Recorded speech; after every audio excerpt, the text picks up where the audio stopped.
में चलना, घर पे भी जाना होगा। मेरे पास कितना टाइम है, इसे मैं समराइज़ करूँगा। आप कितना देर तक बैठेंगे? अच्छा। हाँ। हाँ। बैलेंस। हाँ, आप बैठने वाले हैं, वैसे मैं सुनाऊँगा। मुझे ऐसे लगता है, मेरा पर्सनल ओपिनियन है कि बाबा के बच्चों को कुछ भी बताने की ज़रूरत नहीं है, ऐसे मेरा व्यक्तिगत मानना है। क्योंकि जिनका टीचर स्वयं ज्ञान का सागर है ना? उनको क्या बताने का? तो बाबा ने जो बताना था वो बता दिया, है ना? मैं चिंतन कर रहा था कि हमारे पीछे आने वाले भाई-बहनें कहते हैं कि अव्यक्त वाणियाँ बहुत पावरफुल होती हैं, जो है भी एक फैक्ट है। लेकिन मम्मा के बारे में आप सोचो, उन्होंने तो अव्यक्त वाणियाँ सुनी नहीं। मम्मा साकार वाणी से ही संपूर्ण अवस्था को प्राप्त किया ना। तो मुझे ऐसे लगता है संपूर्णता के लिए जितना आवश्यक है सब बाबा ने बता दिया है। अभी सिर्फ चलना है उसके ऊपर, है ना? और हम तो ट्रेनर बाबा ने रखा है तो ट्रेनिंग देते हैं। तो मैंने देखा कि लोग आजकल सुनना नहीं चाहते हैं। ये तो बाबा के बच्चे कैसे सुनते हैं, मुझे वंडर लगता है। जबरदस्त कैपेसिटी है बाबा के बच्चों में, लगातार सुनते रहते हैं। लोग देखना चाहते हैं, है ना? कि आप कितने कितने हैं, जो बोलते हैं वैसे है या नहीं है। मुझे तो बहुत क्रिटिक्स मिलते हैं। क्रिटिक्स समझते हैं आप? क्रिटिक्स समझते हैं? हाँ, आलोचना करने वाले, निंदा करने वाले, बहुत सारी बातें हमको सुनाते हैं, हम शांति से सुन लेते हैं, हम उसको फीडबैक के रूप में लेते हैं।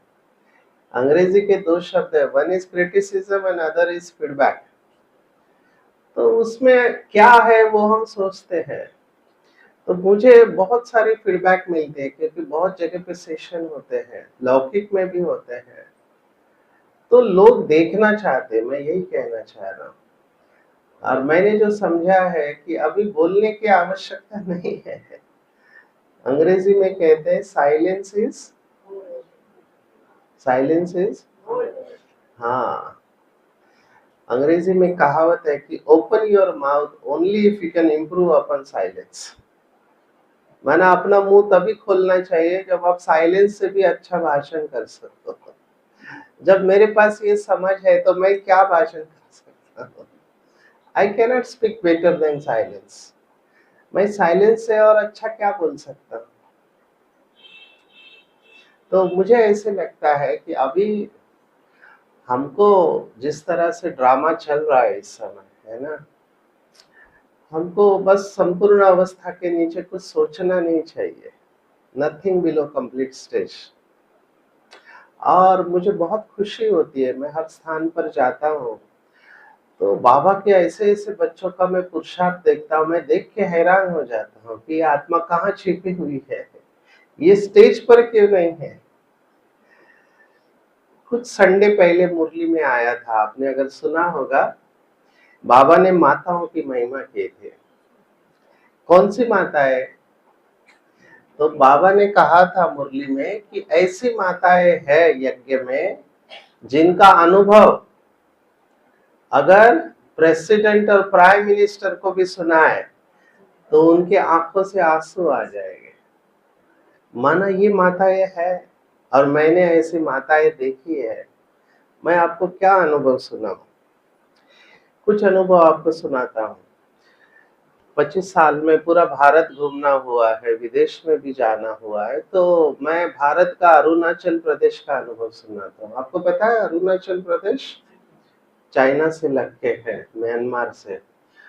अभी क्या बहनों का कमाल है, हमारे समर्पित बहनों का भी अलग ही कमाल है। वहां पे एक बहन है छोटी सी, उनकी हाइट होगी 4 एक फुट होगी। और स्टूडेंट है 7 8 स्टूडेंट केवल, और मेरा क्लास रखा है। तो मुझे बोला सचिन भाई आप इनको पावरफुल क्लास कराओ। मैंने कहा जी दीदी। छोटी है। और फिर मैंने क्या देखा कि एक भाई उस क्लास में पूरा भीगा हुआ है, बारिश के दिन नहीं। मैंने कहा भीगा कहाँ से? बोला सर आपका क्लास था और मेरे को दूर से आना है गांव से, तो बोट से आना होता है, 2 नदी क्रॉस करके आना होता है। तो पहले नदी में तो मेरे को बोट मिल गया, दूसरे नदी में मेरा बोट मिस हो गया। अभी मुझे तो आपका क्लास अटेंड करना था, तो मैं तैरते हुए आया हूँ नदी में से, इसलिए मैं भीगा हुआ हूँ। मेरे शरीर के रोंगटे खड़े हो गए, एक क्लास सुनने के लिए इतना दूर से आया। फिर दूसरी एक माता बैठी थी वहां पे जिसको हिंदी नहीं आती है। अरुणाचल प्रदेश में भाषा नहीं है। भाषा आप समझते हैं, लैंग्वेज, अंग्रेजी में लैंग्वेज कहते हैं, और एक होता है डायलेक्ट। अगर आपको अंग्रेजी डायलेक्ट यू अंडरस्टैंड, जो केवल बोला जाता है, लिखा नहीं जाता है। तो उस माता को हिंदी नहीं आती है, वो केवल ऐसे देख रही है मेरी तरफ, उसको बाबा के अलावा कुछ नहीं आता है, केवल बाबा। तो मैं देख रहा हूँ बाबा, और मैं सुनाता गया। और वो बहन जी मुझे कह रहे सचिन भाई ऐसा कुछ सुनाओ कि हम यहाँ पे बाबा का भवन खड़ा करें। आर्ट स्टूडेंट, आर्ट स्टूडेंट के साथ वो भवन खड़ा करना चाहती है। मैंने बाबा को याद करके जो सुनाना था सुना दिया, और मुझे आश्चर्य लगा आज वहां पर बाबा का इतना बड़ा भवन खड़ा हुआ है। वो कैसे हुआ मुझे भी नहीं पता। मैं आपको ये क्यों कह रहा हूँ, ये गांव की माताएं हैं जिनको भाषा नहीं आती। उस माता ने मेरे लिए ये हाथ से बुना हुआ क्या बोलते जैकेट बनाया, जैकेट बना के मुझे पहनाया, और दिखाई दे रहा है कि माता खोई हुई है बाबा की याद में। ऐसे बहुत सारे मैं केसेस आपको सुना सकता हूँ जो माताओं का कमाल है। भाई भी है, ऐसे नहीं, भाई बुरा मत समझना, भाई भी है इसमें। मैं गया था मलेशिया, मैं आपको मलेशिया का अनुभव से, मलेशिया आपको पता है मुस्लिम कंट्री है। तो मेरा कॉन्फ्रेंस था, सेशन था, तो वहाँ मीरा दीदी है हमारी, बहुत पावरफुल सोल है। तो मैंने दीदी को फोन किया, दीदी मैं कुमार हूँ, मुंबई से आया हूँ, मैं सेंटर देखना चाहता हूँ। दीदी का अच्छा ठीक है आ जाओ 4 बजे। तो मैंने कहा शाम को 4 बजे? बोला नहीं, सुबह 4 बजे। अभी वो दूर था क्योंकि कार को आधा घंटा लगता है जाने का। मैंने कहा दीदी सुबह 4 बजे? हाँ सुबह 4। मुझे लगा मुस्लिम कंट्री है। ये बहुत साल पहले की बात है, मैंने 20 साल के पहले की बात है। तो मैंने सोचा 24 साल पहले की मुस्लिम कंट्री है, कितने स्टूडेंट होंगे, 10 12 हो गए, 15 हो गए। तो मैं टैक्सी करके तैयार होके गया अर्ली मॉर्निंग। 4 बजे जब पहुंचा तो देखा पूरा हॉल भरा हुआ है, इससे भी ज्यादा स्टूडेंट है। दीदी स्टेज पर बैठे और सभी योग कर रहे, मैं भी बैठ गया। मैंने सोचा कोई भट्टी होगी। फिर देखा 4:45 बजे योग पूरा हुआ, और दीदी ने 4:45 बजे मुरली पढ़ना चालू किया, 4:45। 5:30 बजे मुरली पूरी हुई, और सभी दीदी से दृष्टि लेके अपने अपने ड्यूटी पर। मैंने कहा ये अभी कहाँ जा रहे हैं? बोला ड्यूटी पर। बोला आज कुछ विशेष था? बोला विशेष नहीं, रोज का है हमारा। स्टूडेंट उस देश में अमृत वेला सेंटर पर करते हैं मुरली क्लास मॉर्निंग। मैंने कहा ये ड्यूटी पर जा रहे हैं, इनका नाश्ता खाना वो सुबह बना के आते हैं। 3 बजे उठ के स्नान करके अपना नाश्ता बनाएंगे। मैंने कहा दीदी मेरा नाश्ता? हाँ वो कुमार ने बनाया। मुस्लिम कंट्री के भाई बहनों का पुरुषार्थ मैं आपको सुना रहा हूँ। तब मैं सोच रहा हूँ कि हम भारत में क्या कर रहे हैं। बाबा ऐसे ही डबल फॉरेनर्स की महिमा नहीं कर रहा है। मैंने ऐसे बहुत पावरफुल लोग देखे हैं भारत में, बहुत अच्छे योगी हैं, और बाबा इनके द्वारा सचमुच में कमाल कर रहा है। पर गुप्त है, वो अभी स्टेज पर नहीं आए हैं, पर आ जाएंगे ऐसे मुझे लग रहा है। तो ये सब बातें मैं आपको क्यों सुना रहा हूँ कि बाबा के सभी बच्चे बहुत अच्छा पुरुषार्थ। यहाँ भी मुझे बहुत अच्छा लगा, ये मैं रिट्रीट सेंटर देखा तो मैंने सोचा इतना बड़ा रिट्रीट सेंटर मेरे से कैसे मिस हो गया, क्योंकि भाई कोई भी रिट्रीट सेंटर को छोड़ता नहीं हूँ। ट्रेनिंग के प्रोग्राम रखते हैं, हम कॉन्फ्रेंस रखते हैं। तो मुझे सुबह ही थॉट आया, मैंने सबको सुनाया कि मुझे यहाँ पे डॉक्टर्स का कॉन्फ्रेंस करना है।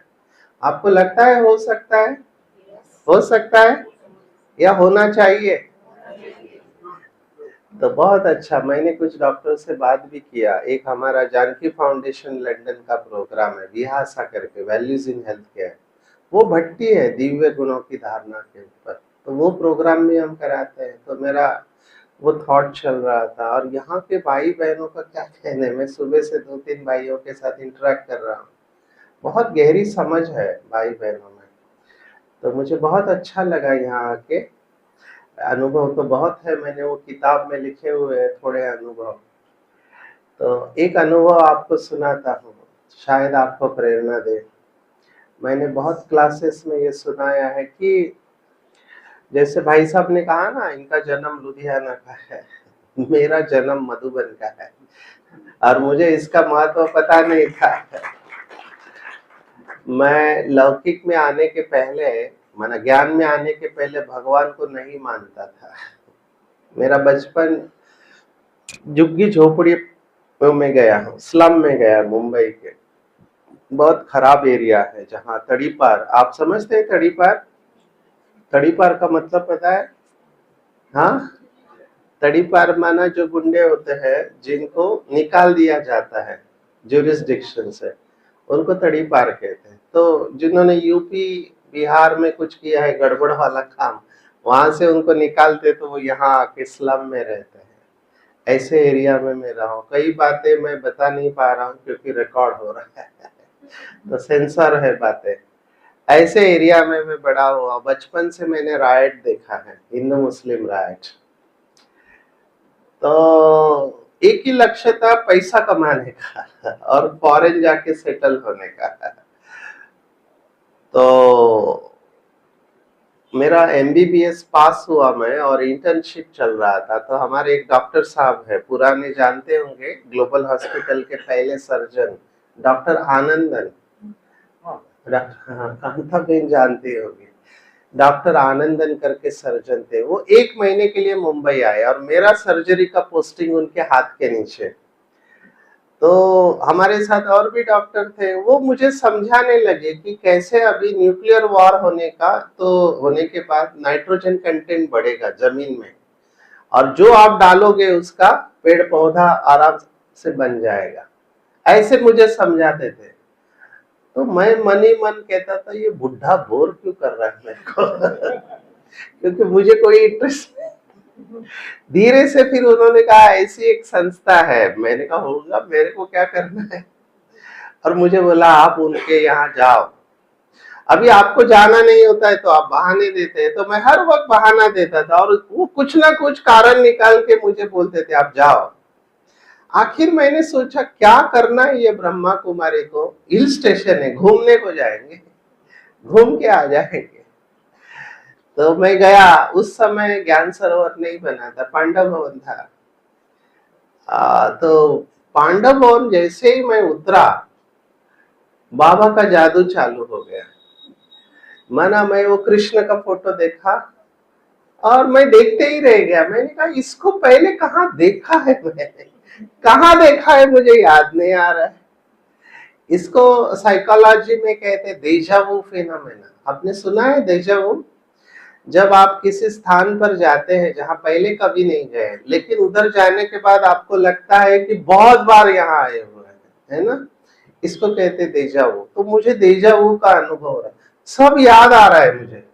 इसके पीछे ये बिल्डिंग है, इसके पीछे ये बिल्डिंग है। तो मैं समझ नहीं आ रहा था क्या हो रहा है। मेरा 7 डेज कोर्स शीलू बहन ने कराया है उस समय। मुझे कुछ समझ भी नहीं आया था, लेकिन इतना पता चला कि मैं अपने घर पे आ चुका हूँ, ये मेरा फाइनल डेस्टिनेशन है। और पता नहीं क्या हुआ, वो दिन है कि हमारे साथ वीआईपी डॉक्टर्स आए थे, और वो लोग प्यूरिटी के ऊपर बहुत प्रश्न पूछ रहे थे, और मैं उनको समझाने लगा कि प्यूरिटी क्यों इम्पोर्टेंट है। वो कहते तू भी तो हमारे साथ आया, तेरे को क्या पता है? पर पता नहीं था कि ऐसे लगा कि I am born for this, मेरा जन्म इसी के लिए हुआ है। नहीं तो मेरे को पीजी एमडी करके अमेरिका जाके सेटल होना था। मैं घर पे आते ही, हम कोंकण वाले लोग हैं, कोंकण वाले समझते हैं गोवा के पास, उनकी विशेषता क्या होती है? गोवा वालों की विशेषता क्या होती है? हाँ, मछली खाने वाले हैं। तो हम रोज मछली खाते थे। जैसे ही घर पे आया, माता जी को बोला आज से मछली बंद, प्याज लहसुन भी नहीं। सभी हंसने लगे मेरे को, क्योंकि उनको पता था कि जिस दिन मछली नहीं, ये खाना नहीं खाता है। तो मुझे ऐसे दिखा दिखा के खाते, लेकिन मैं भी पक्का था, मैं बैठ जाता था योग करने। तो माता जी को फिर डर लगा कि इसको इतना पढ़ाया लिखाया, डॉक्टर बनाया, अभी ये सन्यासी बन जाएगा, हमारी मेहनत फुकट। तो पहले तो उन्होंने बहनों को गाली देना चालू किया कि हमारे बेटे को बिगाड़ दिया, पहले सब कुछ खाता था, उससे कुछ नहीं हुआ। तो फिर उन्होंने मिनिस्टर को फोन किया कि ये बहनों के ऊपर प्रेशर लाओ और इनको बोलो कि इस लड़के को नहीं लेना। तो मिनिस्टर ने फोन किया कि देखो बहने, आप काम अच्छा कर रहे हैं, बहुत अच्छा, सिर्फ इस लड़के को मत ले। बहने हमारी बहुत चालाक, वो कहती है भाई साहब वो लड़का बहुत जिद्दी है, हमारा भी कहना नहीं मानता, तुम ही समझाओ। तो वहां से भी कुछ नहीं हुआ। तो फिर माताओं में एक विशेषता होती है ना, हम उसको अंग्रेजी में कहते हैं डेटा ट्रांसफर। समझते हैं डेटा ट्रांसफर माना क्या? कान भरना। तो एक माता ने हमारी माता जी को कहा, मुझे लगता है ये कुछ बाहर का है। बाहर का समझते हैं?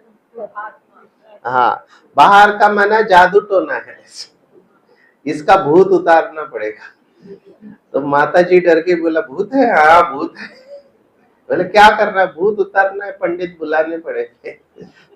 तो मेरा भूत उतारने के लिए 4 पंडित बुलवाए। मैं इस समय मुंबई में नहीं था, मैं गुजरात गया था प्रैक्टिस करने के लिए। मुझे बोला घर पे पूजा है तो वहां जा। हमारे इधर क्या सत्यनारायण की पूजा होते है महाराष्ट्र में। तो मैंने सोचा होगी सत्यनारायण की पूजा, मुझे क्या है। घर पे आया मैं तो देखा पेंडाल बांधा हुआ है, लाउड स्पीकर लगे हुए हैं, खाना बन रहा है, मेरे सभी रिश्तेदार आए हुए हैं। मैंने सोचा बड़ी पूजा है, अपने को क्या लेना देना। घर में घुसने के बाद पता चला मेरी पूजा है।